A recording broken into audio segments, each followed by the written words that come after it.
লোককে শুনছি তুই নাকি ছাত্র বিস্মরণ হয়ে উঠেছি, তা হঠাৎ নৃত্য গীত শিলায় তুলে রেখে এমন শিবত্রায় বেঁচে উঠেছিস কেন মা?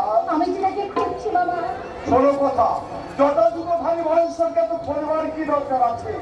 এই দত্তপুরের কোন শ্মশানে গেলে না বাবা না, এই রূপ শ্মশানের রূপ নয়, কন্দর্পকান্তি রূপ, তার মাথায় জটা নয়, ওই অঙ্গে চন্দনের আবহ, হাতে বাঁশরি। কথা শুনে আমার নেশা অত্যন্ত